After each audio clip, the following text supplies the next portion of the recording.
За сайн байцгаана эрхэм үзэгчдээ манай синдикат ярилцлага нэвтрүүлгийн манай ээлж шин дугаар эхэлж байна.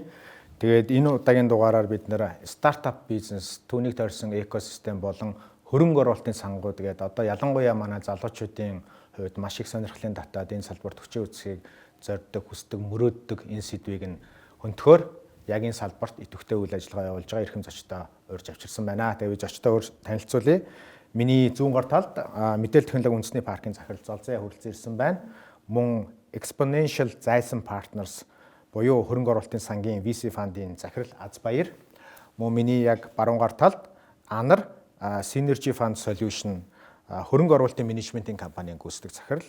Мөн Цолон Баяр Founders Club-ыг үүсгэн байгуулагч мөн Start Монгол аппликейшний захирал хүрэлцэн ирсэн байна. Smart Монгол аппликейшний захирал үүсгэн байгуулагч ирсэн байна.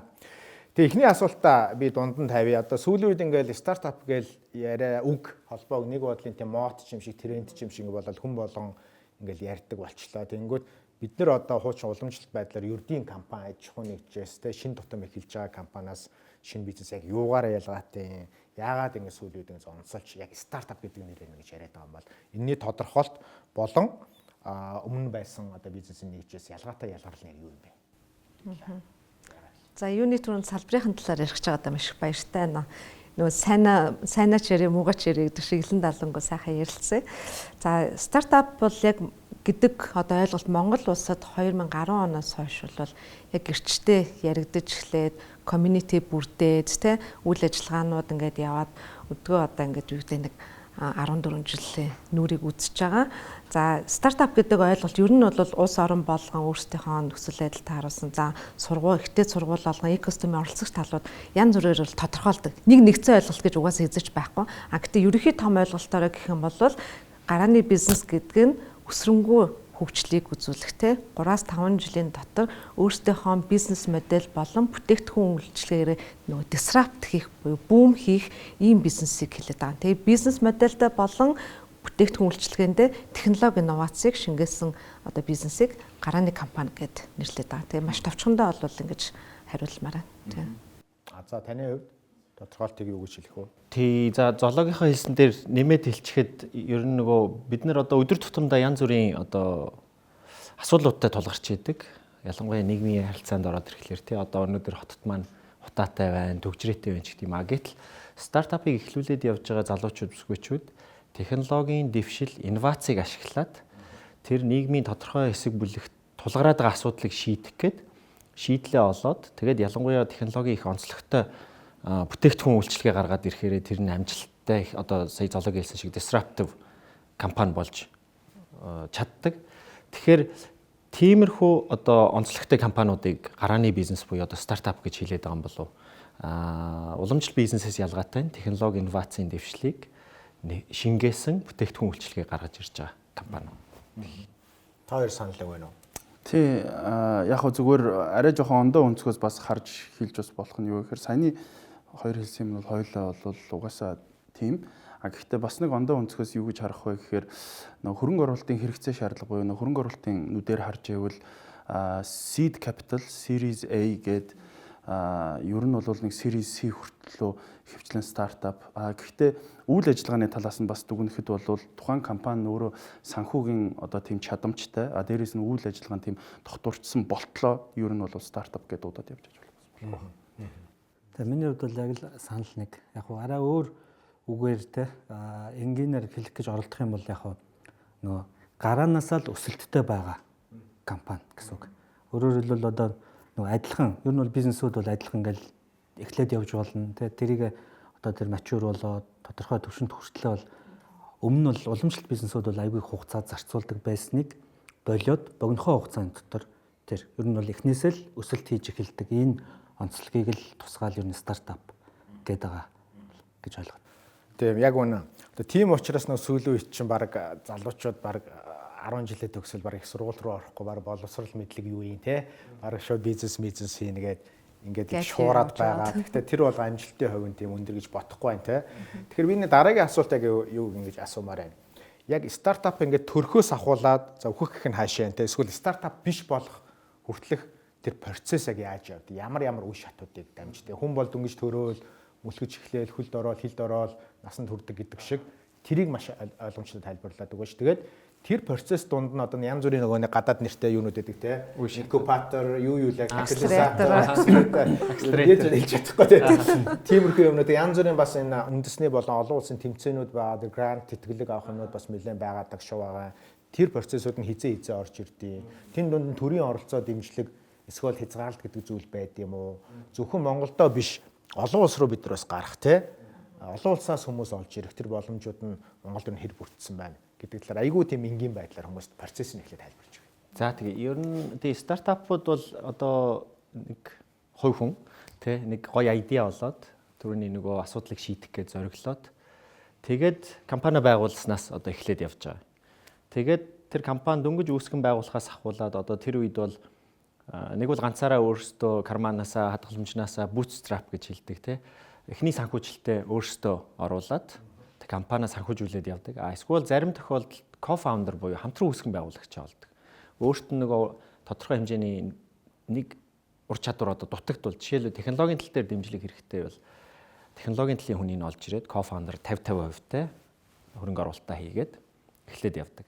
Дараагийн шатн дээр нь болохоор тэр хүмүүст angel round буюу одоо angel investor-ууд гэж ярьдаг хувь хүмүүс байдаг. Тэр нь бол нөгөө тодорхой хэмжээний баялагийг үүсгэж гисэн. Тэгээд өөрсдийнхөө баялагийг бас сонирхолтой хөрөнгө оруулалт хийж үзье гэд стартапууд итгэл хүлээлгээд стартапыг үүсгэн байгуулаад явж байгаа залуучууд итгэл хүлээлгээд бахан хэмжээний хөрөнгө оруулалтыг хийдэг. Тэр нь дунджаар минимум максимум ойролцоогоор юм. Тий одоо манай Angel Investment Club дээр бол бид нар нэг шахахгүй байгаа. Хамгийн бага investment ticket нь нэг $5,000-оос эхэлж байгаа. Тэгэхээр одоо 10 анжлуудыг нийлүүлээд нэг эхний $50,000 босгоод өгчдөг ч юм уу, $100,000 босгоод өгчдөг ч юм уу тий. Пул болгоод. За тэгээд Angel Round дээр орж ирэхээр нөгөө хүмүүстэй бас тодорхой хэмжээний компанийнхаа хувийг өгөх хэрэгтэй болно. Тэгэхээр өөрсдийнх нь хувийн dilute болоод арай багасаад angel investor-уудад тодорхой хэмжээний хувийг оруулж ирээд за тэгээд бүтээгдэхүүн үйлчилгээгээ хөгжүүлээд ингээ офстэй болоод тодорхой хэмжээний борлуулалт хийж үзээд ингээд ирж байгаа. За angel-ийн дараа болохоор seed round pre-seed гэж бас өмнөх үеийн хэлдэг. Гэхдээ ерөнхийдөө ерөнхий нэршлэр нь seed гэж хэлчихвэл баг болох байх. Монголоор бол тэр чинь одоо нэг үүрэг гэсэн үг шүү дээ. Seed round-ны хөрөнгө оруулалтуудыг одоо VC-нүүд орж иж байгаа. Анжлуудаас нь гадна VC-нүүд нь орж иж хөрөнгө оруулаад тэгээд тэр нь ямар зорилготой юм бэ гэхээр нөгөө бүтээгдэхүүн үйлчилгээгээ дотоодын зах зээл дээр тодорхой хэмжээний байр суурь олоход нь зориулж хөрөнгө оруулалт хийж байгаа. Тэрний дараа нь ямар хөрөнгө оруулалт орж ирдэг вэ гэхээр Series A буюу дараагийн дотоодын зах зээлээ тодорхой хэмжээнд эзлээд гадны зах зээл рүү зах зээлээ тэлж байгаа тохиолдолд Series A раундны санхүүжилт нь орж ирнэ. Тэгэхээр тэр үед бол илүү олон улсын VC-нүүд орж ирнэ гэсэн. За тэгээд Series раунд нь амжилттай босгоод гадны тодорхой хэмжээний одоо Монголоос бол Төв Аз руу гардаг ч юм уу, тий Казахстан, Кыргызстан, Узбекистан гэдэг. Эсвэл Зүүмнүүд Азийн тодорхой хэдэн орнууд руу гардаг ч юм уу. За тэгээд тэндээ бас тодорхой хэмжээний байр сууриа эзлээд гэхдээ тэр зах зээлээ бүр нэлээд одоо сайн хэмжээнд эзлэхийн тулд дараагийн Series B, C раунд гэд босгоод явдаг. Түрүү Анар маань хэллээ нөгөө стартап C раунд тавьцаа очиод дуустдаг. Би тэрэн дээр бас санал хэлэхгүй байна. Ер нь бол стартап IPO-гоо хийгээд эсвэл M&A хийгээд нэг тодорхой компани нэг хэсэг нь болоод эсвэл IPO-гоо хийгээд нээлттэй компани болоод одоо бидний өсөлт бол ингээд одоо боллоо. Ингээд олон нийттэй хувьцаагаа санал болгоод өмнөх хөрөнгө оруулагч нараа гарах боломжийг олгоод ашиг хийгээд гарах боломжийг олгоод гисэн тохиолдолд IPO-гоо хийгээд тэгээд стартап гэдэг одоо нэршлэнч гэдэг юм уу те өсөлтөнч гэдэг юм уу тэр асар exponential өсөлт нь удаашраад тодорхой хэмжээнд очиод тогтож байр суурьтай компани болж байна гэсэн. Tesla миний бодлоор бол бас стартап те. Саяхан л Cybertruck гаргалаа шүү дээ. Тэгэхээр тэдний бас өсөлт цаашаага хийх зөндөө өөр боломжууд байгаа. Робот дөнгөж гаргаж байна ч гэдэг. Баярлалаа. Маш сонирхолтой мэдээлэл өглөө. Яг энэ процесс одоо төр буюу манайхаар одоо мэдээлэл технологи үндэсний парк ямар үүрэг оролцоотой оролцдгийг бас та хэд манаас гадны нэлээд улсуудаар явж туршиж судлаад бас компаниудыг танилцуулаад мөнгө босгоод ингэ явж байгаа. Гадны тэр лаглаг төвүүд нь ажилдаг зарчим манайх хоёр адилхан байна уу, зөрүүтэй байна уу? Та хэд маань яг тэгээд стартапуудаа яг жинхнээсээ тусуулж гинэ үү эсвэл заримдаа суулгаад байна уу? Тэг. За энэ олон асуултанд хариулахын өмнө Азагхан одоо саний хэлсэн дээр стартап талаасаа ингээд харах юм бол тухайн одоо энэ гарны бизнесийн экосистем гэдэг бол маш чухал. Тэрэнд оролцогч талууд бүрдүүлж байгаа хүчин зүйлүүд нь өөрсдөө бүрдчихэж одоо энэ гарааны бизнесүүд бойж хурдтай хөгжих, нөгөө талдаа хууль эрх зүйн хувьд те таатай орчныг бүрдүүлээд бизнес хэрэгтэн төр гай болохгүй ингээд явах те. За хөрөнгө оруулагчдын одоо жишээлбэл хөрөнгө оруулахад төрөөс нь тодорхой хэмжээнд дэмждэг татврыг хөнгөлдөг ч юм уу тэр хэмжээгээр нь эсвэл гаднаас хөрөнгө оруулалт ирэхэд нь оруулж ирэх мөнгө нь саадгүй байх ёстой ч гэдэг ч юм уу те. За тэгээд эн чинь өөрөө шин соёл учраас бид нар нөгөө entrepreneurship гэж яриад байгаа. Entrepreneur хүн гэдэг чинь өөртөө эрсдлээ үрээд нөгөө олон даваа гүвэнүүдтэй мянган ажлуудаа хийгээд те эрсдлийг үрээд энэ шинэлэг санааг бий болгоод явж байгаа хүмүүс. Тэгэхээр энэ соёлыг түгээд залуучуудад одоо гарааны бизнесийг ойлгол те тэр ур чадрыг олгох, олон улсад нь гаргах энэ бүгдийг ингээд хийх. За тэгээд дээрэс нь одоо IT парк шиг хувийн эрхлүүлж ч гэсэндээ өөрсдийн гэсэн хамтын офис те хурцсуур одоо инкубатор төвүүдийг ингээд байгуулад явж байгаа дид бүтцээ шийдэх гээд ийм хүчин зүйлүүд бүгдээрээ цогцоороо ингээд шийдлээ олж иж бид нар олон улсын ранк дээр өрсөлдөн те олон улсад одоо гэрийн даалгавраа хийснийхаа дараа олон улсад өрсөлдөх гарах ийм одоо шанс нь бүрдэж байгаа. За тэгвэл энэ дээр маань болохоор мэдээллийн технологийн үндэсний парк нь яг одоо тэр дунд нь гүүр болж ажиллах те олон улсад нь гарахт нь гүүр олгох, төр хувийн хвшил дунд нь гүүр болох, ихтэй сургууль одоо тий групп судалгааны байгууллагуудын компаниудтай нь холбож тэр инновац технологиг бий болгох. Энэ дунд нь нөгөө нэг мэдээлэл дээр тий тэрнээс та нар өөрсдөө шууд хөрөнгө оруулахгүй. Бид нар шууд хөрөнгө оруулахгүй. Тэгээд ингээд хамгийн гол зорилго нь бол гүүр олох. За тэгээд энэ дотроо хоёр том одоо зорилт нь юу гэдэг вэ гэхээр нэг талдаа технологийн гарааны бизнесүүдийг бойжуулах, олон улсын зах зээлдээ гарахт нь дэмжиж өгөх. Нөгөө тал дээр энэ салбарын хүний нөөцийг нэмэгдүүлэх те хүний нөөцийг сургах тэгжээж эн чинь манай улсад ерөөсө салбар болгонд хүний нөөцийн асуудалтай.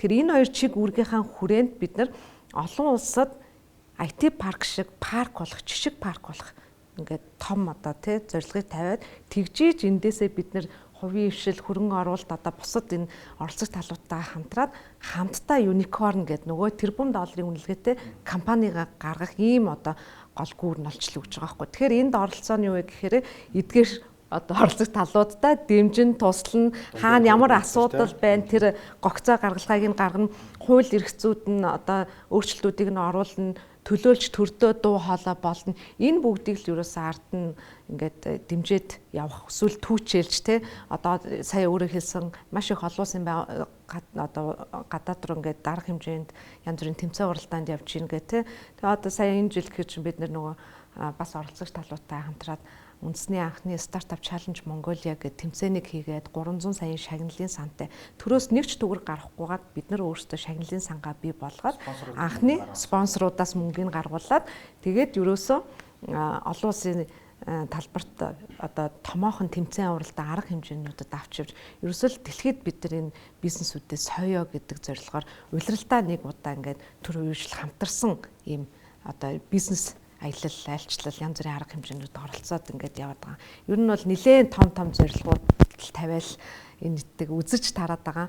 За болохгүй байгаа юм бол мэдээж зөндөө. Тэгээ тэр олонд одоо гоншигноод эн чин тэр чин болохгүй байх гэхээс илүү бид нар бүгдээрээ хамтдаа энэ салбарт мөсөглж явж байгаа.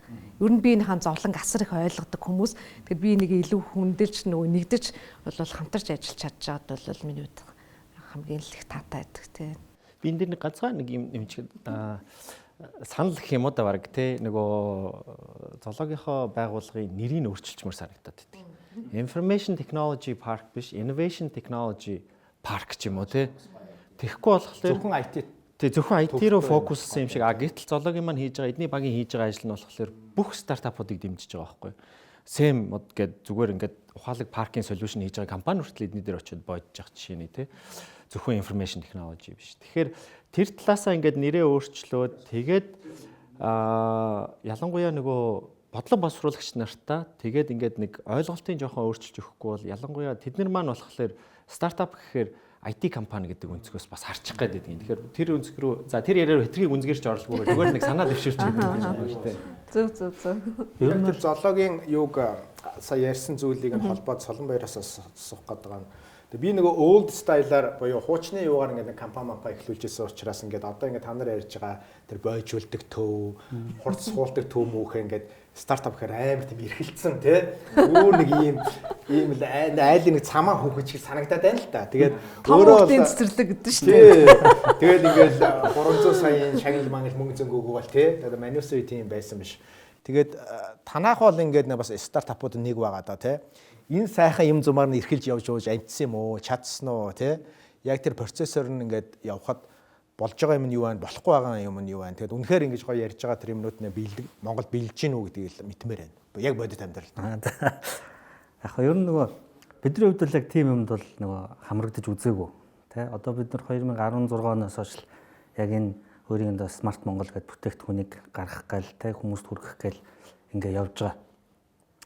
Тэгээ тэр хугацаанд бол бидний хувьд бол ерөөсөө одоо ямар нэгэн байдлаар одоо энэ нэг төрөөс явуулж байгаа үйл ажиллагаанд хамрагдаж дэмжлэг авч ирсэн юм бол байхгүй байгаа. Та нар өөрсдөө хандаагүй.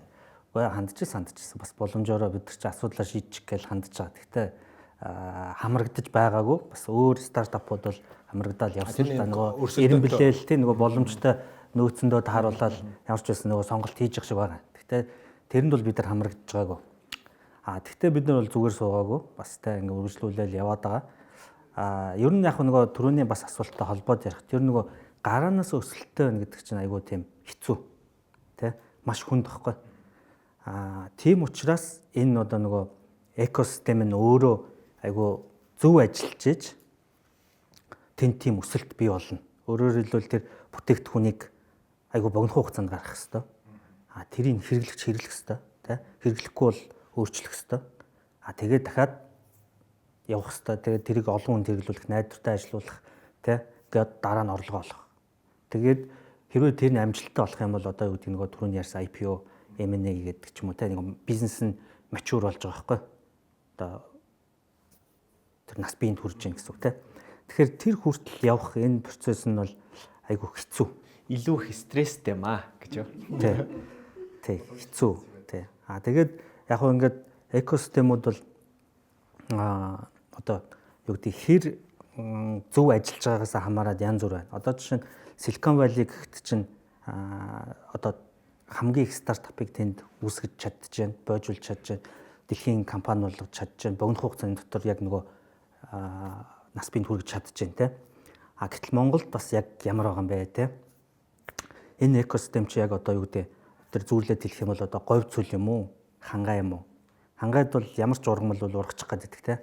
Гэтэл говь цөлд бол одоо загаас өөр юм ургадгүй. Өөрөөр хэлбэл ургасан ч юм гатуу навчгүй те. Тийм л юм үүсээд идэг. Тэгэхээр манай экосистем чи яг ямар юм байгаа юм бэ гэдэг бол бас дараагийн асуудал гэж хараад байгаа байхгүй. Тэгэхээр энэ экосистем дотор бол бас нөгөө бидний хувьд бол нөгөө одоо ингээд өөрсдийнхөө те бүтээгдэхүүнийг гаргаад хэрэглэж хүргэх гээд явж байгаа. Энэ дунд бол бас зөндөө олон одоо оролцогч талуудтай бид нар ажиллаж үзсэн. Тэгээд дараагийнхаа юмнууд дээр бас сонирхуулаад яри яг юундэ болохгүй байгаа, юу нь болоод байгаа. Одоо жишээ нь бид нар бол одоо гэдэг нөгөө төрийг бол буруутгахгүй байгаа. Тэ? Одоо гэдэг чадлаараа л ажиллаж байгаа байх. Бидний хувьд бол ямар ч гэсэн тэрэнд хамрагдаагүй боловч одоо бусад оролцогч талуудтайгаа нийлээд бол дажгүй бас ингээд яваад байгаа.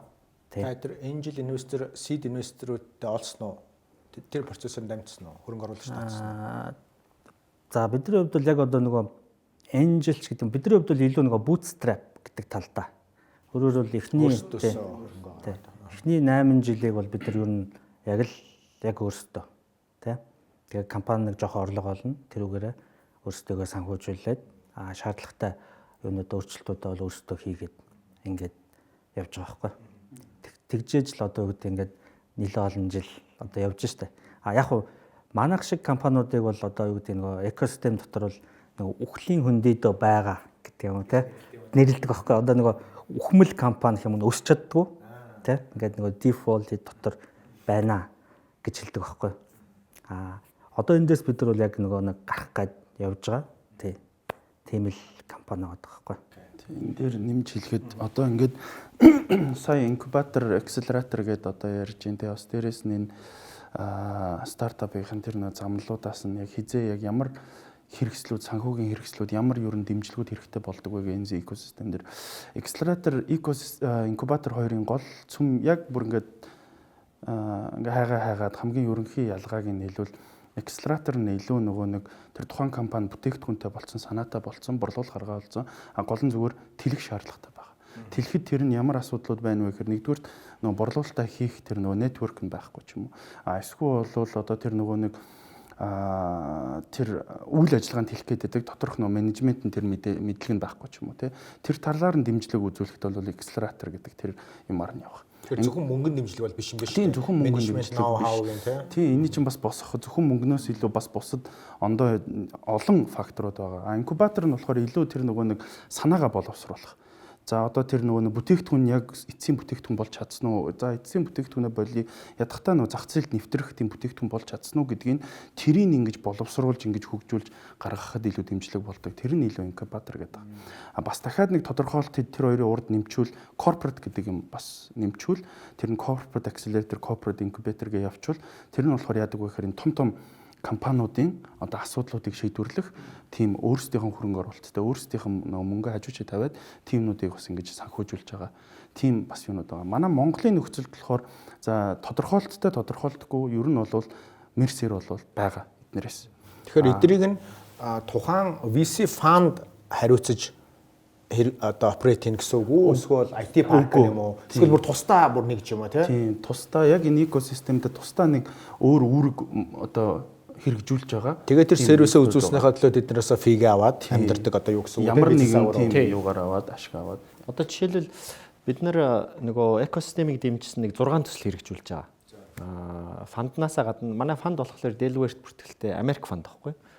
Фанднаасаа гадна Монголд ХХК-аараа дамжуулаад бид нэр XE Partners гэх тэрүүгээрээ дамжуулаад 4 жилийн өмнө Монголд Founder Institute гэдэг одоо pre-seed round-ны буюу айгүй эрт үеийн стартапыг дэмждэг дэлхийн номер 1 accelerator хөтөлбөрийг оруулаад ирсэн. Одоо саяны анарын тодорхойлтыг хэлсэн тий.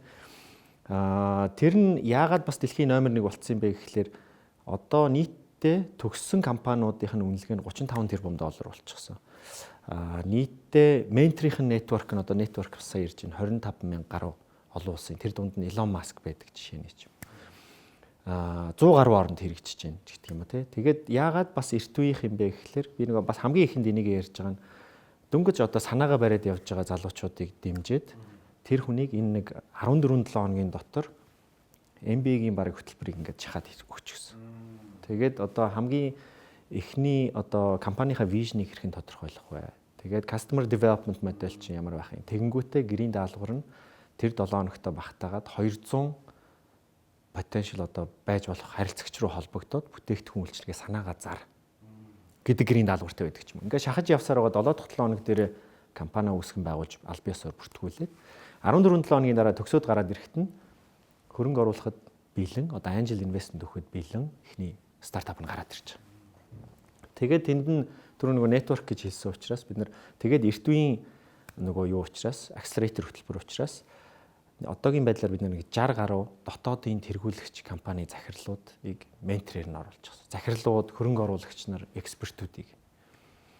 Тэгээд энэ network нь бас яагаад чухал байд юм бэ гэхэлэр нөгөө хүмүүстэй ингээд туршлагаасаа хуваалцаад арай зовлонгийн арай багасгах гэдэг чинь нөгөө түрүү хэлсэн энэ айгүй их стресстэй стартап хийгээд явна гэдэг чинь. Тэр их өсөлтийг амжилттай ингэж хадгалж явах нь бас айгүй нөгөө үүсгэн байгуулагчид стресс болж ирдэг. Тэгэхээр түрүү хэлсэн нөгөө бас харилцагчийг нь олж өгдөг ч юм уу, хөрөнгө оруулагчтай нь холбож өгдөг ч юм уу, эсвэл технологийн талынх нь партнерыг нь олж өгдөг ч юм уу, ийм цогцоор нь хийж байгаа ийм хөтөлбөрийг одоо accelerator гэдэг. Тэгээд бид нар тэрнийхээ дараа angel investor-уудын клуб маань байгаа. Тэндээс angel investor-ийн хөрөнгө оруулалтуудаа авч өгөөд зах зээл дээр тодорхой хэмжээний байр суурь эзлээд ирэнгүүт нь дараагийн зах зээл рүүгээ гарахтан зориулсан Monja гэдэг хурцлах хөтөлбөр байна. JICA-гийн одоо спонсорлж байгаа. Тэгэхээр тэрнийх нь менторууд нь одоо network нь арай өөр. Зах зээлээ гадагшаагаа дэлэх гэж байгаа учраас гадны экспертүүд, инвесторууд, VC-нүүдээр бүрдсэн нэг 40 гаруй хүмүүсийг отоогоор бүрдүүлчихэд явж байгаа ингээд нэмээд. Тэгээд бид нар нөгөө стартап чаленж төрүүлсэн сая нэг компани маань тэрүүгээр ороод бас амжилттай ингээд хилээд явдаг ч юм. Топ 3-т ороод. Тэгэхээр нөгөө шатанд нь зориулсан бас ийм доторх нөгөө програм контент нь өөр хурцгуур хөтөлбөрүүд, инкубаторууд байгаа. Инкубатор гэхээр одоо бүр IT парк шиг ингээд офсоор хангаад тий ингээд бүр ингээд ингээ орчныг бүрдүүлээд өгөх. Акселератор нь болохоор миний бодлоор илүү network-ийн дэлэх програм доторх нөгөө хөтөлбөр нь илүү чухал. Тэгэхээр би нэг зүйлийг жоо ойлгохгүй байгаа нь одоо ингээ аягүй гоё хөтөлбөрүүд байна те амар үнцэнтэй тэгээ хэдэн 7 хоногийн тэгээ мэдээж төлбөртэй байж таарна шүү дээ үнэгүй биш те. Тэгэхээр дөнгөж төрж байгаа стартапууд ч одоо юу мөнгө төлөх те тэр байтгаа ингээд ямар ч те санхүүгийн боломжгүй байгаа. Тэгэхээр тэр төлбөрийнхэн нөхцөл энэ төр нь яаж яадаг юм бол фаундер сонсоод ингээд ормоор байвч нөө юунаас нь ингэж аймаар санагдчихээн л та. Төлбөрөөс нь ямар яг зарим төлбөртэй. Гэхдээ нөгөө төлбөртэй баймар юм шиг байна. Founder Institute рүү хийсэнтэй 100 гаруй оронд Сингапурт жишээлбэл үнэгүй гэж байгаа байхгүй юу? Бараг VC-нүүдээс нь төлбөрийн дагаад хүмүүсийг оруулах гэдэг. Гэтэл тэр нь удаан хугацаанд ямар үр дүн авчирдаг вэ гэхээр нөгөө фаундерууд нь айгүй залах уу? Үнэгүй юм үнцэнэгүү гэдэг өнцгөр хараад эхэлдэг. Эсвэргээрээ яг хажууд нь хөрш Индонезид нь болохоор тэр хөтөлбөрт хамрагдахын тулд 1200 гаруй доллар төлдөг. Яагаад гэхээр менторууд нь VC-нүүд нь сууж идэг. Тэнгүүт нөгөө VC-нүүд чи юма танилцуулаад хөрөнгө оруулалт явандаа авахын тулд 1200 доллар байтугай төлдөг. Биднийх чинь нэг хөрх юм 400 доллар билүү дээ. Тэгээд тэгтээ багаараа орж ирвэл 2 дахь нь 50, 3 дахь нь 75% ч юм уу. Эсвэл early bird гингүүтээ нэг 200 хэдэн доллар орчим уу. Тэгэхээр нөгөө миний түрүүний хэлсэн тэр network-ийн сүлжээнээс гадна MBA-гийн баг хөтөлбөрийг 14 хоногт шахаад ингээ маа гэж өгөөд тэгээд төгсөхдөө компанитайгаа төгсөж байгаа учраас тэр хэмжээний төлбөрийг төлөхөд бол асуудал. Тэнцэхгүйнүүд нь онлайнаар ингээд профайл руугаа ороод ингээд өдөр тутамд нөгөө даалгаврыг жилэх нь хайшин нөгөө ажлуудаа хийгээд явхад хамгийн нэгдүгээрт ийм улаан том drop out гэдэг тэр хөтөлбөрөөс бууж өгье одоо за би үнэхээр барахгүй юм байна гарья гэдэг товчин ингээ бэлэн байж үдчихэж байгаа юм шиг баг. Тэгэхээр нөгөөдөл чинь бүр ингээ шарн гоцоогоо тийм ингээ яваад. Одоо тий айгүй гоё нэг ойлголтууд өглөө. За тэгвэл инкубатор гэдэг тэнгуут мэдээллийн технологи үндэсний парк 2002 оноос хойш буюу 22 жилийн турш инкубатор үйл ажиллагаа явуулж байгаа. За нийтдээ 456 7 бизнесүүд боожноос 156 нь амжилттай төгсөгчсөн. Дандаа Монгол компани. Дандаа Монгол. Тэгээ ерөөсө 2002 оноос ахуулаад та бидний мэддэг нөгөө Anna Shark, Datacom их батн манай нөгөө бизнес network-оор эхэлж гарч ирсэн манай баяр сайхан маань гэдэг тэр маань ерөөсө мэдээллийн технологийн салбарт та холбоотой хүн болон IT парктай ямар нэг байдлаар холбоотой тийм түүхэн одоо юу байд юм бэлээ. За тэгээд эрэнгүүд манай инкубатор хөтөлбөр яадаг вэ гэхээр үндсэн инкубатор хөтөлбөртөө 2 жилийн хугацаанд бойжуулаад за офисын хөнгөлтөө нөхцөл нь бүр 80%-аас интервалаараа 6 сард нөгөө тайлангаа өгдөг. Эргүүлээд яаж 6 сарын дотор тэр төлөвлөгөөгөө биелүүлсэн үгүй юу? Давуулан биелүүлсэн үү? Орлогоо олсон уу? Прототипа гаргасан уу гэд ингээд 6 сараар нь 4 удаа нөгөө үнэлгээ шалгалтанд ордог бүр. Тэгээд тэнцэхгүйнүүд нь 70-аас доош оноо авсан тэнцэхгүй бол бусдтай боломж олгоо гардаг. Тийм нөгөө тогтолцоотой бүр. Тэрний 70-аас дээш оноо авах юм бол дараа нь эргүүлээ за хөрөнгө оруулалтыг босгоё те. Одоо дараагийн бүтээгдэхүүнийг зах зээлд гаргаж бизнесийн байгууллага, төрийн байгууллага зуучлая, холбоё гэд ингээд явангууд яг нөгөө нэг одоо 2 жил бойжоод бүтээгдэхүүн үйлчлэгээтэй болоод олон улсын зах зээл дээр гарах боллоо. Дахиад эндээ баймаар нэг юм бол агсан төвшний инкубаторт орно. Гэт ингээд дусдаг байхгүй. Тэнгүүд дотроо бид нар чинь оюутан инкубатор, оюутнуудад бас зориулсан. За тэгээ эмэгтэй women инкубатор гэж бас ийм төрлүүд ингээд байждаг. Тэгэхээр нөгөө нэг шалгуур үзүүлэлт болон тэр явцын нөгөө үнэлгээгээрээ бас ундаг нь 3-1 нөхгүй. 450-аас 150-ны тэнцсэн гэдэг чинь одоо манай дээр нийтдээ энэ нийтийн зах зээлийн мэдээллийн технологи гэдэг аваад үзсэн шүү дээ. Нэрэндээ 10% нь бойжуулж байгаа. За тэнгууд нийтдээ нэг 400 хавцаа одоо ингээд оролцдоггүй хүмүүс байна шүү дээ тий. 10% дээр нь бид нар бойжуулаад ингээд явж байгаа бол энэ бол хүртээмжтэй биш байна тий.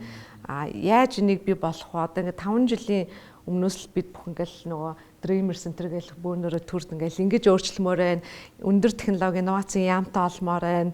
Энэ салбарын хуультай олмоор байна гэд ингэж дуншиж явж байгаад ерөөсө хууль эрх зүйн орчин хамгийн бас чухал үүрэгтэй байна гэд мэдээллийн технологи үйлдвэрлэлийг дэмжих тухай хууль энэ оны 6 сарын 5-нд батлагдсан буюу энэ хуулиараа бид нар технологи үйлдвэрлэж байгаа бизнесүүдтэй татврын болон татврын бус хөнгөлтүүдийг өгөхөөр ийм хууль гарцсан. Одоо өвчин төгөлдөр мөрд гэж байна. Одоо ингэж байгаа. Одоо тэр хууль маань ингээд батлагдангууд нийгмийн даатгал, хүн амын орлогын албан татвар, нөөтөөс зарим нь буцаа олголт, зарим нь болохоор хөнгөлөлт, чөлөөлт ингээд байгаа. Тэнгүүд 8 төрлийн бүр юу байгаа. Татврын бус хөнгөлөлт байгаа. Одоо хиймэл оюун ухааны хөгжүүлэлт жишээлбэл те хиймэл оюун ухааны хөгжүүлэлт хийгээд 60% нь өөртөө гаргасан бол улсаас 40%-ийн санхүүжилтийг нэмж гаргаж өгнө гэдэг ч юм уу те. Зээлийн батлан даалтны санд одоо батлан даанаа зээл олгохтно гэдэг ч юм уу. Ингээд ийм гоё боломжууд 8 төрлийн нөгөө нэг татврын бус боломжууд олгогдсон. За тэнгуут энэ засгийн одоо бид нэр 100 хоногт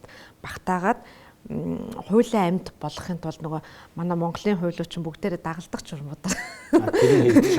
Тэр нь одоо процесс нь хийгдээд эхний 2 журам батлагдсан. Тэгээд эндээсээ ямар ойлголт гарч иж байгаа вэ гэхээр үзэгчид маш их сонирхолтой болно. Сая ингээд IT парк 10% дээр ажиллаж байна гэж шүү дээ. Яг мэдээж нийт компаниудад мэдээлэл өгч байгаа. Тэгвэл virtual zone гэдэг ойлголт бий болоод тэр virtual zone-ороо дамжуулаад Монголын нийт компаниуд ерөөсөө энэ хөнгөлөлт чөлөөлөл боломжуудыг авдаг, мэдээллийг авдаг, ийм болгох нэг хууль эрх зүйн тогтолцоонд бий болоод энэ virtual zone-ы ажлын алба нь IT парк байна гэх хуулинд анх удаага мэдээллийн технологийн үндэсний парк чиг үүргээ тодорхойлуулж өгсөн хамгийн том амжилт гэж үзэж байгаа. Тэнгүүд эндээсээ одоо бид нэр тэр virtual zone-ороо яаж татвараас хөнгөлөх юм бэ? Мэдээллийн технологи үйлдвэрлэгч гэж яг хин юм бэ гэдэг нэг ойлголтуудаа 3 сарын 1-нд яг засагт танилцуулна. Тэгээд төр одоо төсөв дээр хэдэн төгрөг суулгах юм, хөнгөлөлт чөлөөлөлтөд яаж болгох юм гэдэг юм ангингууд virtual zone-ийн платформороо дамжуулаад мэдээллүүд аваад өгдлүүд аавна гэсэн үг те янз бүрийн санхүүгийн хөрөнгө оруулалтын борлуулалтын тэгээд эрэнгүүд манай ерөн салбар болгон ялангуяа манай мэдээллийн технологийн салбар дата маш хомс.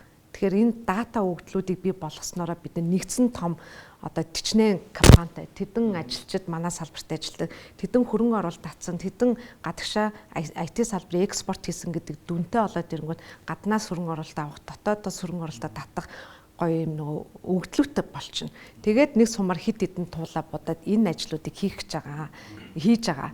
Тэнгүүд нөгөө талдаа би бас проблем ярина гэх юм бол одоо ингээд 30 гаруй улсын экосистем, science park, IT паркуудыг судлаа. За бид нарт бас нэг юм проблем байна. Тэр нь юу вэ гэхээр дэлхийд байхгүй жишг. Манай мэдээллийн технологи үндэсний паркийн статус нь төрийн өмчөд аж ахуйн тооцоод үйлдвэрийн газар буюу төрөөс нэг ч төгрөгийн санхүүжилт авдаггүй ийм газар байгаа. За тэнгүүд бусад улс орнууд яаж ийн гэвэл хөрөнгө оруулагчид те дотроо хамтдаа сан байгуулад энэчнээс төрн энэ мэдээллийн технологи, өндөр технологи бол одоо стратеги одоо юу юмаа гэд салбар юмаа гэд тодорхойлсон. Манайч гэсэн 20-50 өдөртөө ингээд тодорхойлсон мөртлөө нэг ч төгрөгийн санхүүжилт төрөөс авдаггүй. Өөрөөсөө үйл ажиллагаагаараа санхүүжээд тийм болохоор тэр нэг юм төрөөс суурьтай орлогын модель болсон. Тэрийг нь өөрчлөхөд нэр үнэхээр маш их хичээж ажиллаж байгаа. Тэгээд хоёрдугаар одоо хүний нөөцийн асуудал чадварлаг хүмүүсийг авъя гэхээр төрийн байгууллага цалин баг гэдэг хэрэггүй. Өстөө жинхэнэ нөгөө хөсөл мөрөөдлөөр нь дуудана гэдэг шиг ийм юу болж байгаа. Тэгээд хувийн хвшлүүдийн энэ маань бол парк аягүй сайн дэмжиж ажилтгийн хүчинд одоо энэ хүртэл бид нар хамтдаа ингээд явж байгаа. Тэгээд энэ мэд асуудлыг ингээд яагаад бид нар эхлээд энэ IT парк нь өөр олон улсын жишгт хүрж иж одоо хүрч чадахгүй байгаа тий Монгол смарт бид нар хүрч ажиллах гэдэг байгаа байхгүй. Энд жишг парк болж иж хөрөнгө оруулагчид таатай байх гэдэг байгаа байхгүй. Тэр энэ дээр бас нэг асуудлыг хөндөж бас нэг явах нэг үзүүтэй байна. Энд дээр тайм аут аваад нэг алхам буцаж алхаад миний нөгөө түрүүний хэлсэн инновац технологийн парк гэдгсэн жөө шинжлэх ухааны парк гэдгсэн жөө ингээд нэг явахгүй болохоор мэдээллийн технологийн үйлдвэрлэлийг дэмжсэн хууль мэдээллийн технологийн парк, харилцаа холбоо мэдээллийн технологийн яам гэд ингээд ирэнгүүт та ингээд нэгдсэн нэг юм ажиглагдаж байгаа биз. Тэнгүүт мэдээллийн технологийн стартапуудыгаа дэмжсэн автобус нь айгүй хурдтай ингээд хөдлөө явчлаа. Бусдууд нь ард нь ингээд үлдчихлээ. Уг нь бол зүүн миний бодлоор бүгдээрингийн дэмжээд зэрэг дэмжээд явахгүй. Цаан чин Монгол инженер залуу хоньны ноосоор агаар шүүгчний материал хийгээд явчихна. Технологи хөгжүүл. Бас нэг инженер бүсгүй өхрийн аргалаар цаас хийгээд явж. Тэгээд тэр нь цаашаага бүр технологи хөгжүүлээд джинсний материал, ургамлын хаягдал, файбер, гэдэг ингээд явах боломжтой юм бэл. Тэгэхээр тиймэрхүү уг нь хөдөө аж ахуйн салбараас ч юм уу, уул уурхайн салбараас ч юм уу, одоо бус салбаруудаас гоё шийдлүүд ингээд гарч ирээд байгаа байхгүй юу. Тэгэхээр одоо хэрвээ болдгсон бол мэдээллийн технологидоо хэдүүлээ аягүй сайн анхаарад бүр ингээд хуулийн хүртэл батлаад тэгээд нөгөө virtual zone-доо бүртгүүлсэн мэдээллийн технологийн компаниуд гэдэг шиг санаж байна те. Айгуу гоё татврын нөгөө хөнгөлтүүд эдлэхээр хүртэл болоод ирж байгаа. Тэгэхээр уг нь бол бүх стартапуудаа бидний өслөө Инновацийн хуулийн дээр тэр нэг байгаа шүү дээ. болчмоор байна. Тийм. Тэгэхээр харин тэрийн эсвэл ингээд нөгөө арай хоцрогдоод хөгжлийн хувьд ингээд яваад байгаа учраас нөгөө бус стартапууд маань санхүүжилт авах одоо боломж, татварын хөнгөлт идэх боломж юунуудаас нь ингээд хоцорчод байна. Тийм байна. Харин тийм. Тэгэхээр над нэр сэдэв бол айгүй чухал байгаад байна. Тэгэхээр миний дараагийн асуулт за орчин маань юм байгаа юм байна. Ойлголоо. Тэг нэг үе бодвол бас ингээд тэ төр хувийн хвшлийн түншлэлийн үйл ажиллагаанаас жигдэрх юмдаа ороод тэ хууль мөлтэй болоо технээсээ ингээд бас амжилттай явж байгаа кейсүүд байна. Энэ дундаас энэ бүх боломжийг гой тултал нь ашиглаад хамгийн амжилттай явж байгаа Монгол стартапын жишээ олон улс мос руу гарцаад бүр хамгийн сайн жишээ нь юу вэ? Та нар хэнийг нэрлэх вэ? Анар хөрөнгө оруулагч татаас хартаа. Гэхдээ яг хуу Монголын бас нэг яг хуу зүгээр нэг яг Монголдоо гэж хэлмээргүй л байна л та бүх стартапууд хөгжиж байхдаа экосистем нь ингэж туулдаг л баг. Гэхдээ яг одоогийн байдлаар манайхан Монголын стартапуудын нэг асуудал нь юу байгаа гэхээр нөгөө Монголынхан хэл бүсээрээ өөрсдийнхөө хязгаарлаад. Өөрсдийнхөө санаагаа тэрүүгээр хязгаарлаад байна. Өөрсдийнхөө орлогоос тэрүүгээр хязгаарлаад байна. Тэгэхээр бид нарт тэднэрт хөрөнгө оруулъя гэхээр яг үннийг хэлэхэд яг хэл даваал арай илүү компани байгаа байхгүй. Яг ижил төстэй юм хийж байгаа. Тэгээ тэр нь болохоор илүү потенциалтай. Яг бол тэд нар болохоор тухайн нутгаас гадагшаа сэтгэцсэн. Одоо жишээлбэл Монгол стартап юу гэдэг нь за би энэ 3 сая 600 хүн амд одоо хүрэх бүтээгдэхүүн хийя гэж бодоод явж байвал тэр нөхдүүд чинь болохоор 8 тэрбум хүнд хүрэх бүтээгдэхүүн хийя гэд бодоод юм хөгжүүлээ яваад байгаа байхгүй. Тэгэхээр одоо манай хөрөнгө оруулагчдын зүгээс юу гэж харах вэ гэхээр ойлгомжтой илүү ашиг олох тэр юуруугаа явах гэдэг байгаа байхгүй. Яг Монголоос энэгээр амжилттай явж ийн гэвэл миний толгоонд бол шууд яг бүр бүтэн одоо яг амжилттай гэхэр миний толгойн юникорн л бодогдоод байна л да. Тэгээ Монголоос нөө юникорн байхгүй гэдэг тэр бодлогоор л яаж байгаа болохоос биш.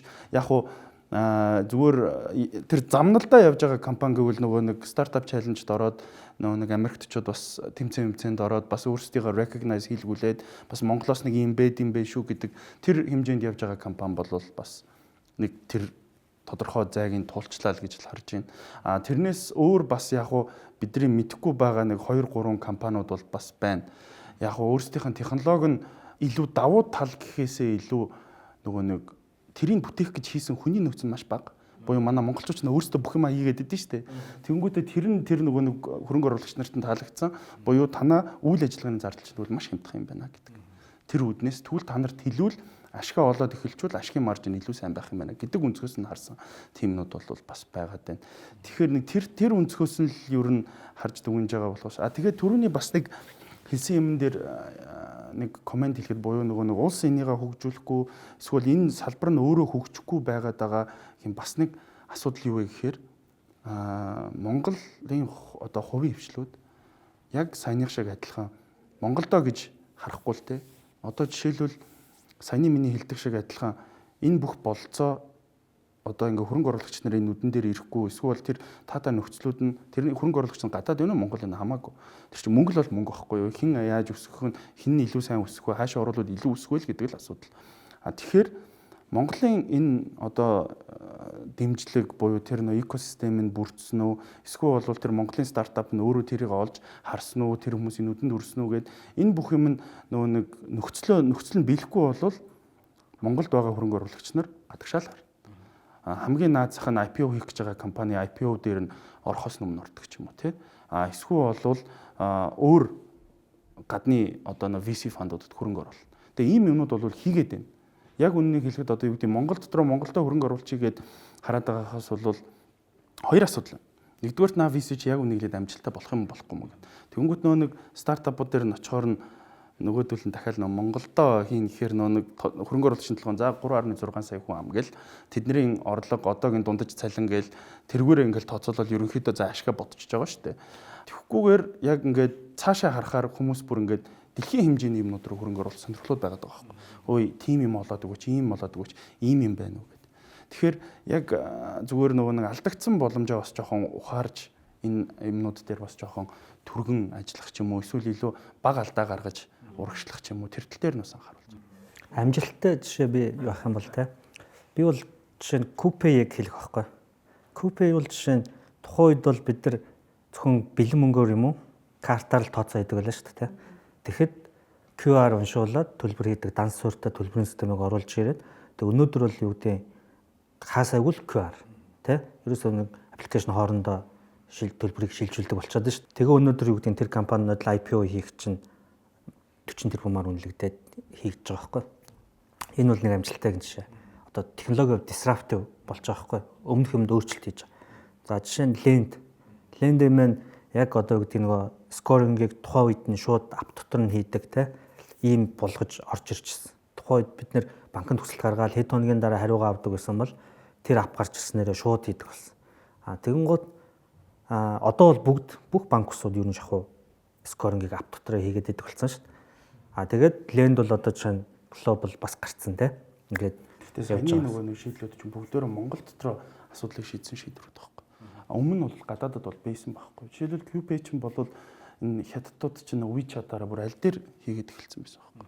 Саяны дээр скоринг систем чинь бол олон улсад бүр аль дээрээс ус гарцсан. Тэрнээс чинь болоод бүр энэ скоринг системээрээ янзлахгүй бол энэ чинь хүмүүсийг бүр амьдралаар нь дампуу эсвэл амьдралаар нь баян байлгах боломжтой байна гэдэг дараагийн асуудлууд руу орсон байгаа байхгүй. Тэрийг тооцоод яг хөө зүгээр яг Монголдо disruption яасан гэвэл бас яг. За би нэг айгуу гоё sum up хийгээд хэлчихье. Sorry. Тэгвэл түрүүний асуултанд чинь яг шууд хариулчихад сая Lend мэн гэдээ хэллээ тий. Хамгийн Монголоос амжилттай явж байгаа стартап And Global. Ягаад амжилттай юм бэ гэхээр одоо Series B раунд авсгаж байгаа. Тэгэхээр тэр компани үнэлгээ бол нэлээд олон зуун сая болчихсон ч гэдэг юм уу. Marubeni-тэй тий, Marubeni, SBI Ventures гэдэг фандууд орж ирсэн. Олон улсын VC болон CVC-нүүдээс амжилттай санхүүжилт татчихсан. Тэр төвшөнд төрсэн цорын ганц компани угаасаа л тэр Монголоос. Тэгээд одоо unicorn төгсөн юм уу гэвэл тэрэл төгсөж байгаа. QPay амжилттай гэж байна. QPay гэхдээ амжилтыг яг юугаар хэмжих юм бэ гэхээр за Монголд IPO хийчихлээр тэр компани өсөлт монголоор дуусчихж байгаа байхгүй. Өшөө бүр гадагшаага амжилттай яваад одоо Nasdaq дээр ч юм уу гарцсан бол Нью-Йоркийн хөрөнгөний бирж дээр, Лондонгийн stock exchange, за бүр боли Хонконг, Сингапурт гарцсан бол тэр чинь амжилт. Монголынхаа хөрөнгөний бирж дээр гарч ирлээ. Одоо бас хувьцааны үнэ нь яаж явж байна? Монголын хөрөнгөний бирж дээр ер нь хувьцаа гаргахлаар яадаг вэ гэхэл. Тэгэхээр хөрөнгөний биржийн тэр нөө хөрөнгө оруулагчных нь боловсролын төвшин, дээрэс нь Монголд байгаа капиталын хэмжээ гэдэг асуудлууд байгаа даа. Анарынхаа хэлсэн санаан дээр арай нэг өөр өнцгөөс нь хэлчихэд энэ тэнд өөрт энэ солиушн байж болно. Тэгвэл тэрийг яаж амжилттай нөгөө компаниудаас нь илүү хажуугаар нь дайрч гарч ир зах зээлийн эзлэх вэ гэдэг л чухал. Тэгвэл заавал стартап гэхээр л хаанч байхгүй санаа технологи гаргаж ирээл тэгэл тэрийг амжилттай болгоно. Тэгээд тэр нь амжилт юм а гэх юм бол бас айгүй өрөөсгөл. Энд тэнд байж болно. Гэхдээ тэрийг арай өөр байдлаар хөгжүүлээд ч юм уу нөгөө компанийнхаа зах зээлийг арай өөр стратеги бариад амжилттай эзэлчих юм бол стартап амжилттай. Би дараагийн бас асуултыг заавал асуух хэрэгтэй. Сая хэдүүлээ нөгөө мөнгө хүсэж байгаа тал буюу те гарааны бизнес эрхлэгчдийн талаас нэлээд ярьлаа. Одоо нөгөө талаас энэ экосистем чинь зайлшгүй оролцсон хамгийн том оролцогч хөрөнгө оруулагч нар өөрсдөө байгаа шүү те. Хов хүмүүс, энжлүүд, тэгээд компаниуд, сангууд гээ те. Тэгэхээр яг энэ Монголын ялангуяа энэ чиглэлийн бизнест хөрөнгө оруулдаг хөрөнгө оруулагчдын соёл, төлөвшөл те тэр маань ямар шатанд явж байна. Сая анар захирал хэллээ. Дотоодын зах зээл жижиг учраас аль хэдийн хүмүүс ингээд те гадагшаа потенциалны төслүүд хайгаад эхэлсэн гээд миний мэдхийн танах одоо гүнд инвестментийн те салбар охин компани гээд Сингапур салбараа нийцсэн байлээ. Бүтэн цагаар хүн авч ажиллаулаа. Танаа бас офисоор зочлох завшаан таарсан. Бас нэлээд завгүй ажиллаж явах шиг байлээ. Тэгэхээр хөрөнгө оруулагчдын зүгээс манай Монголын хөрөнгө оруулагчид гадагшаага гадны стартапууд төрөн болох боломж нь хэр бүрдсэн амжилттай явж байгаа кейсүүд юу байна? Дээрээс нь соёл те хоочны шиг хидах ихснэр ирээл те 5 цаас хөнгөтэй нөгөө хүүхдүүдэд жоохон шууд хэлэхэд дарамтлаа те эсвэл компанийн өсөж хөгжүүлэх бүх хил бүр худалдаж аваад те бахгүй болох бас тиймэрхүү юмнууд анзаарэгдаад идэв шний нөгөө хэлэхэд те тиймэрхүү юм нь ямар шатандаа явж байгаа гэж харж байна. Яг нь наадах чаас хариулахаас өмнө Монголын бас нэг нөхцөл байдал байгаад байгаа. Манай Монгол улс чинь нөгөө нэг уурхайн ийм хүнд хамааралтай. Тэгээд яг уурхайн ингээд үржүрийг харахаар тэр нь бол аимшигтай сайн үржүртэй байдаг байхгүй буюу амар сайн ашигтай байдаг байхгүй. За тэгэнгүүт тэрнийх нь эрсдлийн төвшин бас ингээд одоо юу гэдэг стартап, технологийн стартап эсвэл ямар нэгэн ондоо компанид хийхээр тэр нөгөө нэг үржүрүүд нь ондоо буюу одоо хүлээж байгаа эрсдлийнхэн хувьд ирж байгаа return нь арай ондоо болчихдээ. Тэгэнгүүт дахиад манай хөрөнгө оруулагчдын нөгөө юм нь болохоор ер нь альва хүн чинь хөрөнгө оруулахдаа мэддэг юмдаа л хөрөнгө оруулдаг байхгүй. Жишээлбэл би одоо NBA амар сонирхдаг бол NBA-тэй холбоотой л нэг юмд л хөрөнгө оруулалт юм. Би уурхаагаар амьдэрсэн бол би уурхаатай холбоотой л юмд л илүү яа. Би жишээлбэл одоо юу гэдэг багасаа зурагт үзэл компьютер уралдаад эхэлсэн бол тэрэндээ хөрөнгө оруулалт юм гэдэг ч юм уу. Яг энэ байдлаараа бол манай хөрөнгө оруулагч нар бол арай илүү нөгөө нэг жоохон 8-ны төрлийн хөрөнгө оруулалт гэхээс илүү арай нөгөө 8-ны төрлийн тийм богино хугацааны ашиг буюу би өнөөдөр худалдаад авчи би маргааш зарчмаар байна. Би өнөөдөр худалдаад авчвал маргааш хэдэн төгрөг болох вэ гэдэг тэр нөгөө нэг асуултуудаа илүү түлхүү асууна. Тэгээ тэр хэмжээний эрсдэл буюу бараагаа удаан бариул илүү урт удаан хугацаанд эрсдэл төртөх гээд нь шүү дээ. Тийм болохоор тэрийг хурдан тэндээсээ гаргах. Олон улсад энэ яаж зохицуулагдсан бэ гэхээр түрүүний нөгөө бидний яриадсан seed Series A, Series B, Series C, Series D, IPO гэдэг байгаа. Энэ болгон чинь бүгдөө хөрөнгө оруулагч нарын сонирхол болон эрсдлийг хүлээх чадвараас нь ондоо байдлаар ингэж хөрөнгө оруулалт идэх. Жишээлбэл angel investor-ийн хөрөнгө оруулж байгаа юмд бол манайх бол хөрөнгө оруулалт хийхгүй.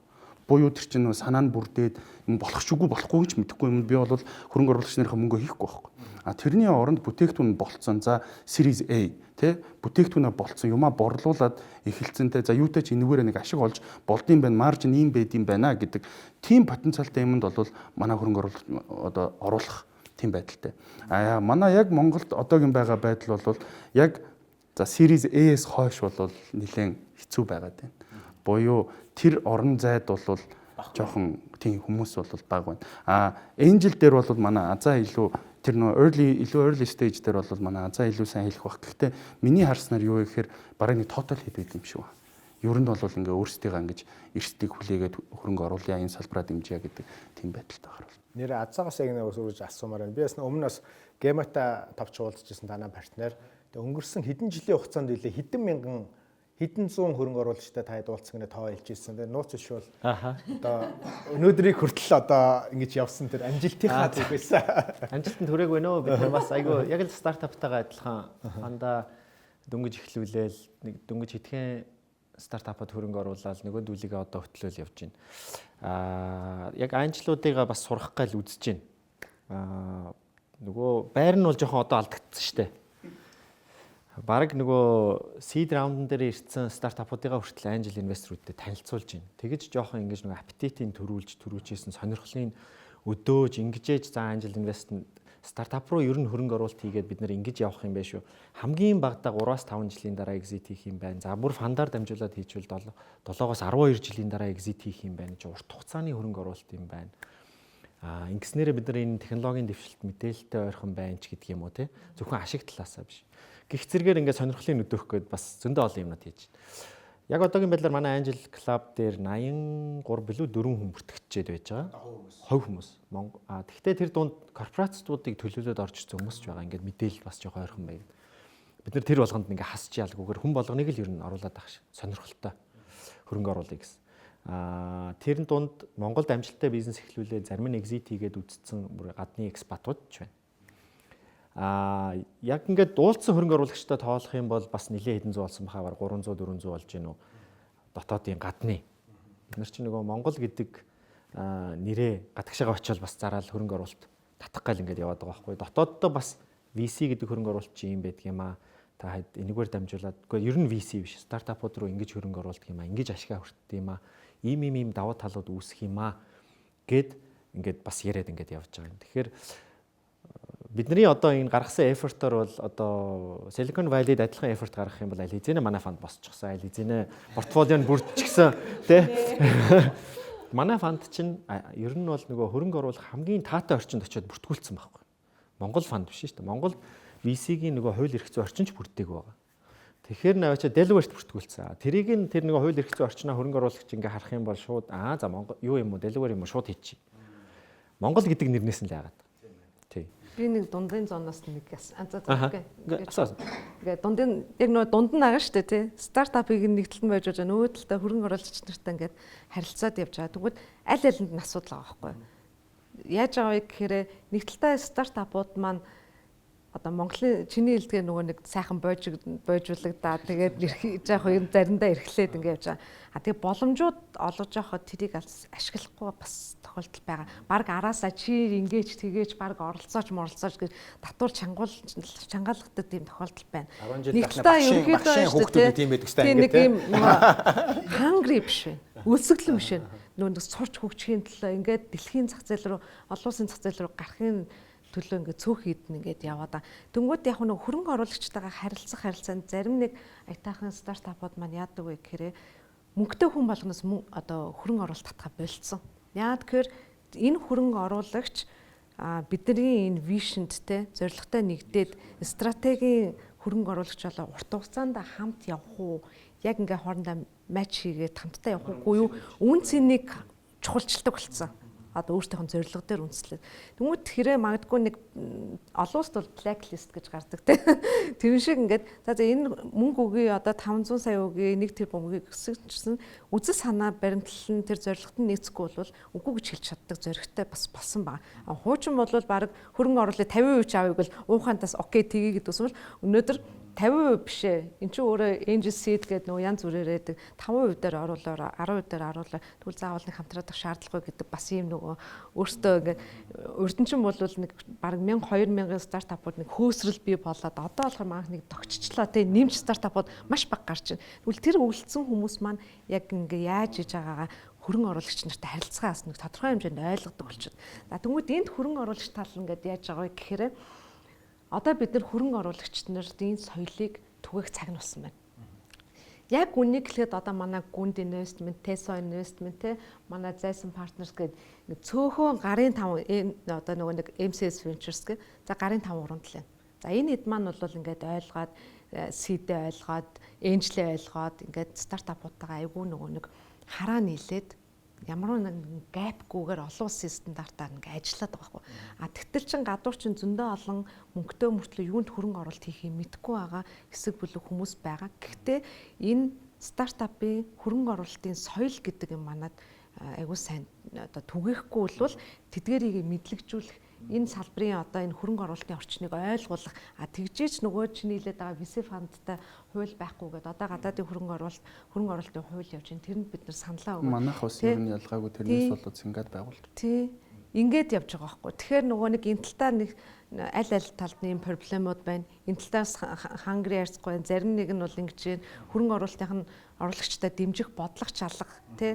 Тэгээд ирэхээр энийг яалчгүй л дахиад нөгөө хууль эрх зүйтэйгээ холбох энэ майндсетийг өөрчлөх ийм ажиллагаанууд бол харагдаад байгаа. Тал талдаа асуудлууд. За баярлалаа. Тэгээ манай нөгөө нэвтрүүлгийн цаг дуусах тэр 5-10 минут үлдсэн байна.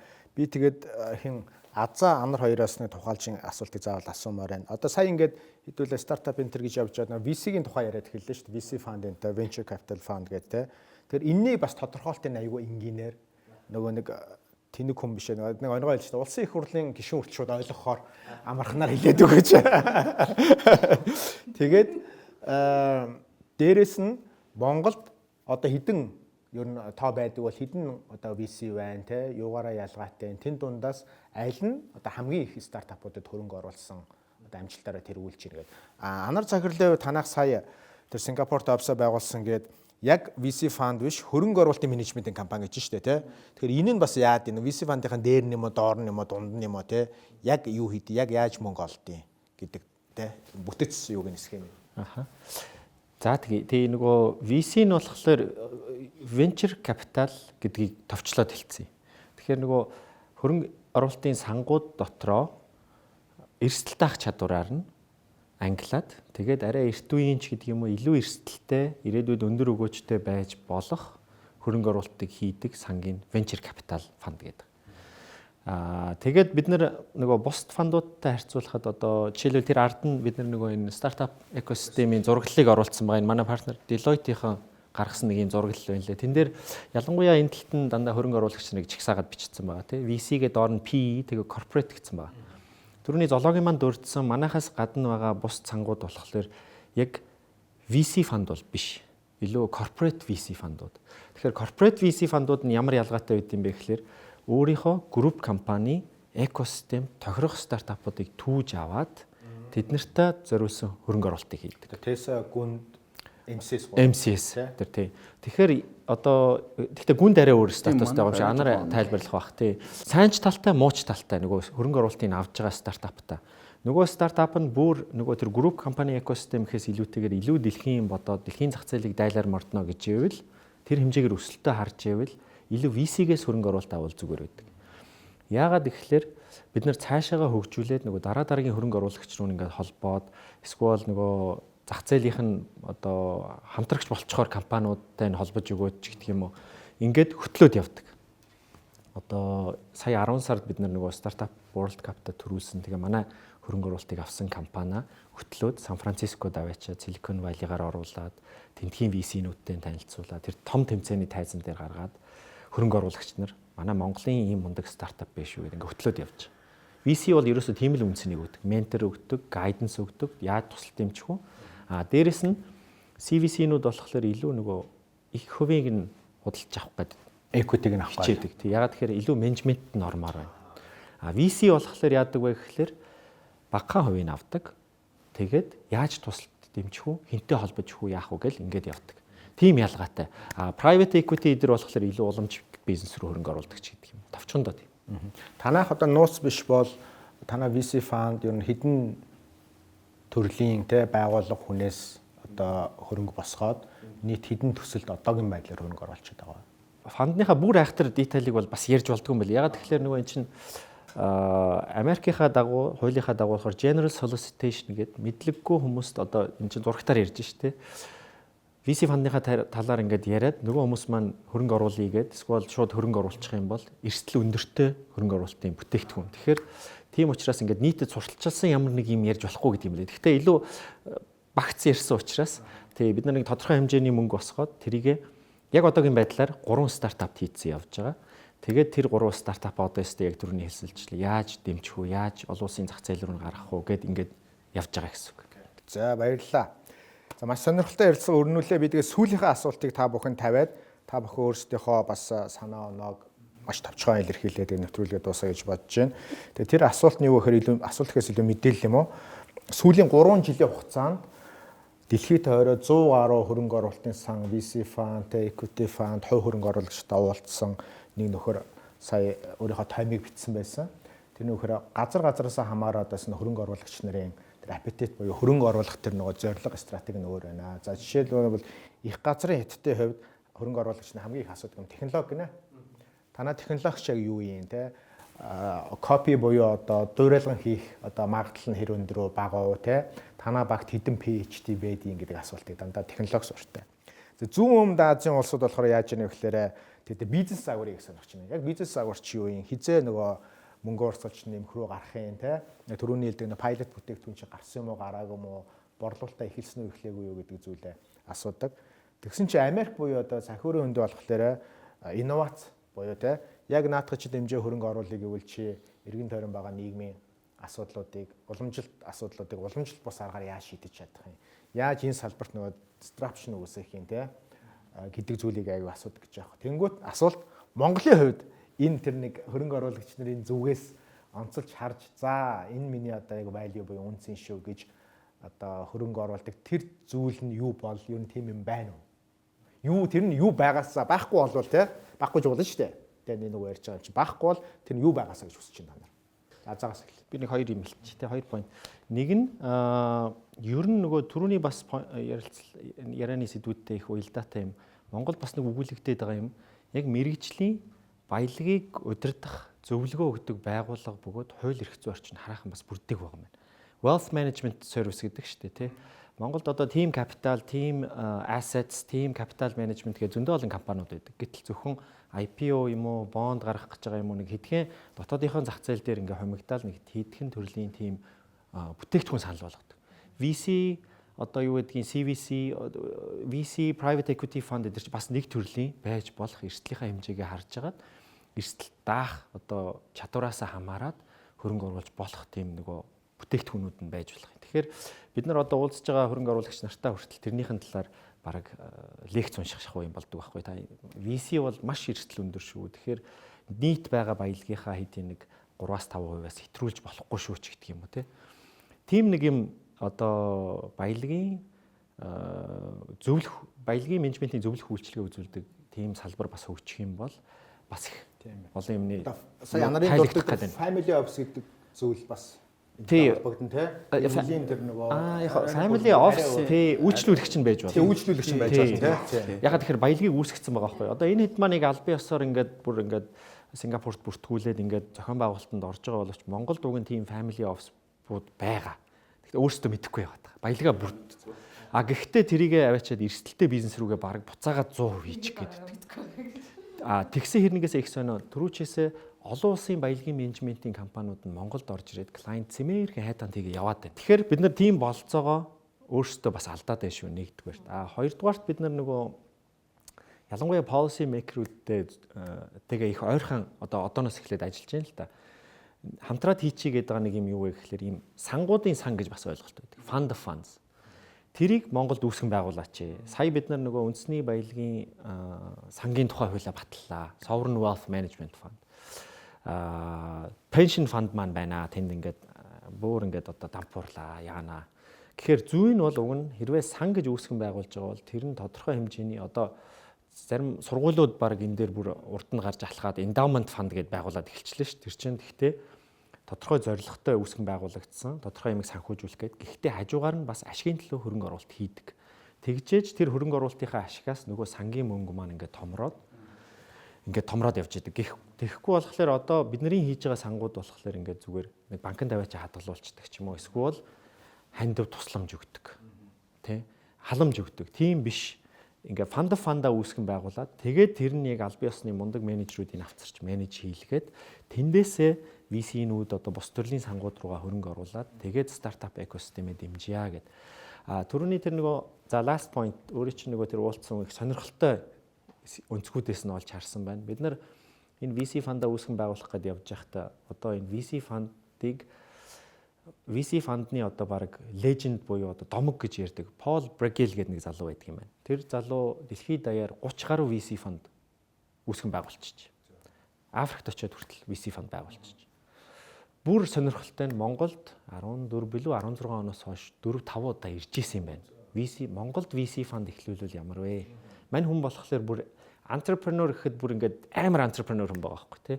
Монголд яагаад гоё вэ гэж хангалттай хөрөнгө оруулалт байхгүй байгаа учраас стартапуудын үнэлгээ нь аягүй гоё хямдхан байна. Тэгэхээр цэвэр хөрөнгө оруулагч хүний өнцгөөс харахад Монголд дах стартапууд дээр тэгээд ялангуяа олон улс руу гарах потенциалтай стартапуудыг нь үнэлгээ нь юм хямдхан байгаа дээр нь очиод 5% авчих. Тэгээд нөгөө үнэлгээ нь олон улсад гаргахлаар олон улсын стартапуудынхаа жишгээр яваад нөгөө үнэлгээ нь бүр ингээд хэдэн 10 дахин бүр хэдэн 100 дахин өсдөг байхгүй. Тэр үед нь ашиг авах. Тэгээд Монголд ирээд дүгнэлт нь хөрөнгө оруулагч нар бэлий юм биш юм байна гэд буццсан. Тэгээ бид нарыг сонсоод за өстэй амжилт хүсье good luck гэдэг өгсөн. Залаагаа. За энд бол нөгөө проблемын сая хамгийн сүүлд хэллээ шүү дээ. Бэлэн биш байна гэд тий. Тэр бол үнэн. Сая би бас үгэндээссэн дурдсан. Хөрөнгө оруулагч нарын стартапууд хөрөнгө оруулалтыг соёлыг түгээх, мэдлэгийг түгээх ийм цаг ирсэн гэх тий. Тэр энийг бид бүхэн яг нөгөө хамтдаа хийх ёстой. Түүнтэйгүр бас хамгийн чухал юм нь юу вэ гэхээр investor club гэдэг ч юм ер нь энэ нэг юм community-г бүрдүүлснээр тэр бий болдог. Тэр орчин бий болоод соёл нь бий болонгууд би энэсээ суралцаж эхэлдэг байхгүй. Тэгэхээр одоо түүчэлээд ирсэн VC фандууд болон хөрөнгө оруулалтын компаниуд маань нөгөө одоо хөрөнгө оруулалт хийхийг хүсээд байгаа, яаж хийхээ мэдгүй байгаа, мэдлэг нь ингээд дутаад байгаа бол бид нар нэгдсэн байдлаар нэг юм зохион байгуулалтанд оролцоод одоо шийдэл ирж штэ тий. Зохион байгуулалтанд оролцоод тэрэн дээрээ одоо нөгөө жинхэнэ дэлхийн 30 улсад хөрөнгө оруулсан entrepreneur онлайнаар оруулж ирээд уулзалт хийх юм уу, алдаж онсон тий нөгөө стартапын 90% дампуурсан нэг дээр нь тэгвэл яаж хийсэн гэдэг жишээг нь сонсоход энд нөгөө хөрөнгө оруулагч нэрг стартапууд хөрөнгө оруулах сэтгэл зүрэхийг бас бэлдэх хэрэгтэй. Үнэхээр хайртай, дуртай, дэмжихийг хүсдэг. Зүгээр нэг өнөө маргааш юм богино хугацааны рейс хийж мөнгө олох биш. Урт хугацааны үн цэнийг бий болгосноор өнөөдрийн олохоосоо илүүтэйгээр хэдэн зуун мянга дахин өсөх боломжтой гэдэг тэр ойлголтыг нь өгөх нь бол айгүй тийм чухал аа. Тэгээд сүүл болж байгаа учраас энэ дээр нөгөө сая гоё бизнес санаа хэллээ шүү дээ. Би болохоор Монголыг бас бизнес хийх айгуу тийм таатай орчинтай гэж нөгөө талаасаа бид нар надад нэг боломжийг эрэлхэлдэг тийм үү. Тэгэхээр тэр нь юу вэ гэхээр дэлхийн ер нь өндөр хөгжилтэй улс орнуудаас манайх татрын хувьд бол ер нь бол нэлээд бага штэ бүгдээрээ мэдчихэ. Бараг 50-60% бол манад ингээд бага байгаа. Тэгвэл энийг яаж таатай боломж олгож харах вэ гэвэл хөрөнгө оруулагч нарт энийг бас олж хараасаа гэж хүсэж байна. Монгол миний хувьд штэ маш цөөхөн хүн амтай, хүн ам нь маш залуу. Тэгээд дээрэс нь тухайн шинэ бүтээгдэхүүнийг хэрэглэж сурах тийм нэг хэрэглэгчийн зам төлөв аюу тийм шинэлэг содон юм дуртай, шинэ юмд хэрэглэх нөгөө те сэтгүүтэй тийм арт түмэн. Тэгвэл Монгол улсыг бид нар магадгүй туршилтын хаб болгож болно. Туршилтын хаб гэдэг нь маш цөөн хүн амтай газар маркетингийн бага зардал гаргаад лонч хийж бүтээгдэхүүнээ зах зээл дээр амжилттай нэвтрүүлээд сая хэрэглэгчтэй ч юм уу болоод дараагийн таргетд зорилттой зах зээл рүүгээ гарахт нь бид нар аль хэдийн тэр нөгөө 100 саятай Филиппинд биш те 3 саятай Монголд бид нар ингээд нэвтэрцээ, амжилттай хийцээ. Одоо дараагийн улс руугаа ингээд гарах гэж байна гэвэл энэ амар амархан. Харин хятадд юм уу эсвэл одоо тэр олон тэ 100 сая хүн амтай газар маш өндөр зардалтай маркетинг гэж хахаар Монголд магадгүй тэр тат орчныг бүрдүүлээ гадны стартапууд тэр Монголын стартапууд нь өөрсдөө энийг боломж олгож харуул уул нь боломжтой гэж миний хувьд бол харж байгаа. Ийм поинтээс хэлмээр. За баярлалаа. Миний зүгээс бол манай Монгол хөрөнгө оруулагч нар бол энэ VC дээр бол ямар нэгэн тийм шалгуур тавих болоогүй гэж бодож байна. Ер нь бол тэгээд тэрийг бас буруудах боломжгүй. Ягаад гэвэл сүүлийн 20 жилийн турш энэ хүмүүс өөрсдийнх нь одоо байгаа хөрөнгөө хуримтлуулахын төлөө одоо байгаа тэр мэддэг бизнестэй л хамаагүй ухаанаа зарсан байна. Тэгээд дээрээс нь яаж байгаа вэ гэхээр манай хөрөнгөний зах зээл нь өөрөө хөгжөхөд бас сая сүүлийн хэдэн жил одоо ингээд corporate bond гэдэг юм дөнгөж ойлгож эхэлж штэ. Эрсдлийн зүгээс харуул засгийн газрын бонд, хадгаламж, corporate bond, equity тэ манай нөө VC гэдэг байхгүй. Тэгэхээр одоо ингээд энэ юмнуудыг чинь ингээд бүгдийг ингээд туулаад энэ ч очих хэрэгтэй байдаг. Манай Монголд одоо дөнгөж тэр corporate bond гэдэг юм за одоо ингээд газар авч байгаа тийм үү байгаа байхгүй.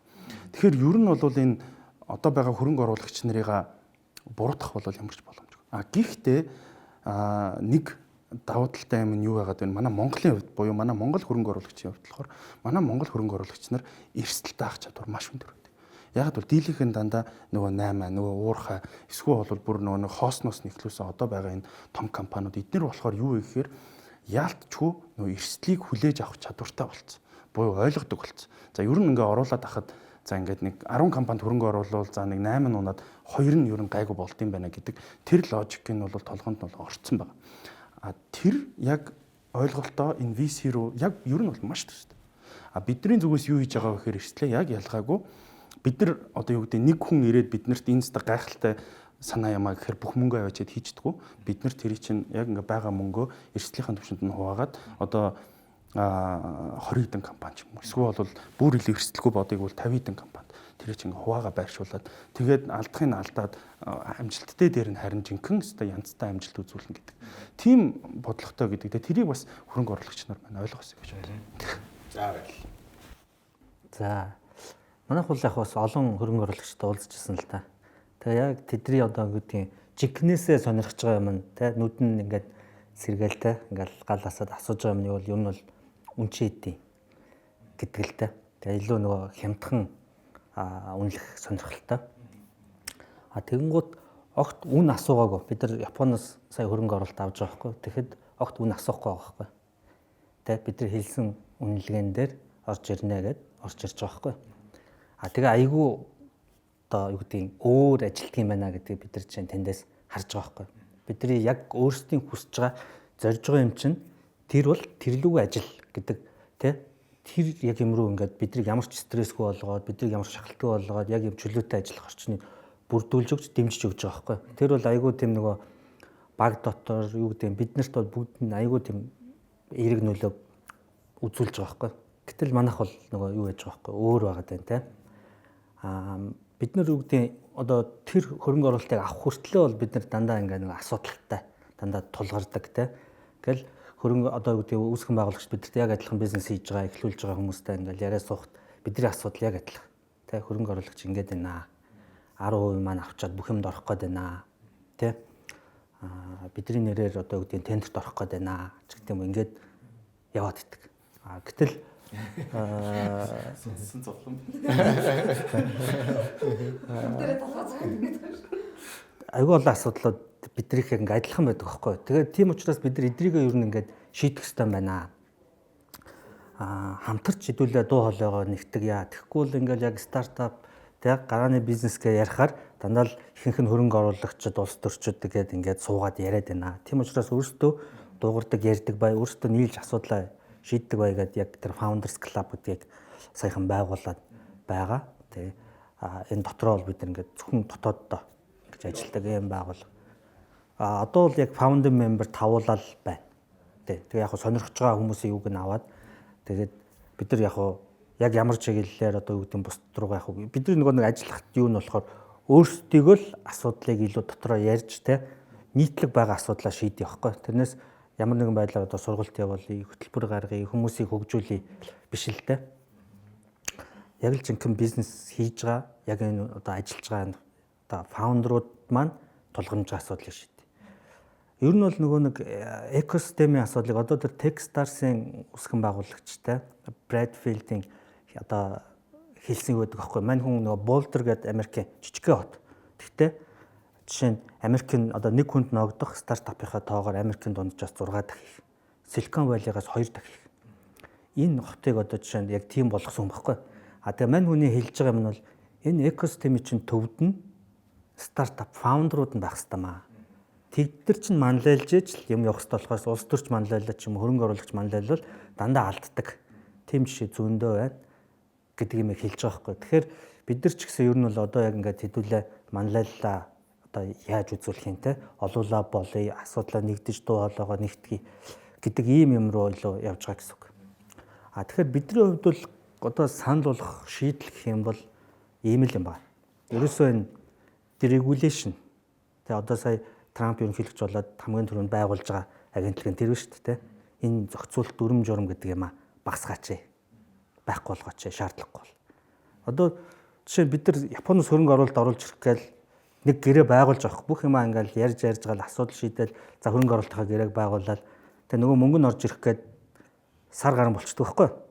Тэгээд улсын бүртгэл дээр очиж бүртгэлсэн чинь 14 хоногийн дотор бүртгүүлээгүй гэрээ байгааснаас хойш.